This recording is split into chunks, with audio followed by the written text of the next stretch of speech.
Now. We're speaking with political experts about the effects the attempted assassination of former President Donald Trump could have on the November election. Thank you for joining us tonight. I'm Lucas Geisler. And I'm Megan Drakis. Tonight, Trump joined the crowd at the Republican National Convention. His ear was grazed by a bullet during a rally in Pennsylvania this weekend. You could see a bandage covering that ear today. ABC News is reporting that Trump told them tonight that the shooting has left an impact on him. The shooting also left one person dead and two others hurt. There you see him before he entered into the arena at Fiserv Forum in Milwaukee tonight.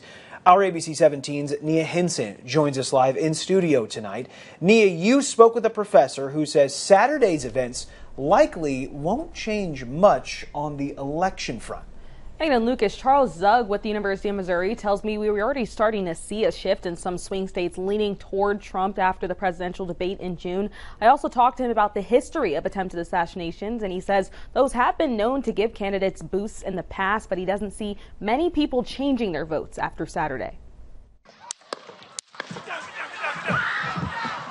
A shocking moment not only for people in Pennsylvania. Alarming, because these kinds of things can have really destabilizing effects in the best of times, but we're not in the best of times right now. Saturday's assassination attempt against former President Donald Trump now leading to questions and uncertainties ahead of November's election.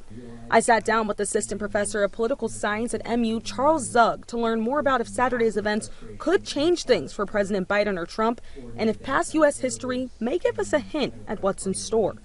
In 1981, Ronald Reagan was shot by John Hinckley Jr. The assassination attempt, did help him, gave him a kind of boost. He responded graciously and magnanimously. I think he said something like, I hope we all pray for Hinckley. Reagan's reaction definitely was both sort of a unifying message and had the effect of helping his popularity. Hard to know what parallels to draw with Trump, right? Zug says he thinks this could help Trump, making note of President Biden's performance at June's debate that's been criticized. He says since then, many swing states have started leaning toward voting for Trump. Video shows former President Donald Trump pumping his fist moments after being grazed in the ear by a bullet. The Republican Party is really going to amplify that. But in terms of electoral consequences, I don't think it's going to change much. I think you've probably seen the most gains you would have seen to begin with there. Co-director of the Political Communication Institute at MU tells me over text it's too early to know for sure, but he expects a boost, saying, quote, "It would not surprise me if the boost were enduring. Given that he's already winning, this seems likely to solidify his lead," end quote. After Trump was heard on Saturday, President Biden paused his campaign. I asked Zug if he thinks this will affect Biden's chance at winning, and he says it could go either way, but in the past it has been known to make people respect the president more.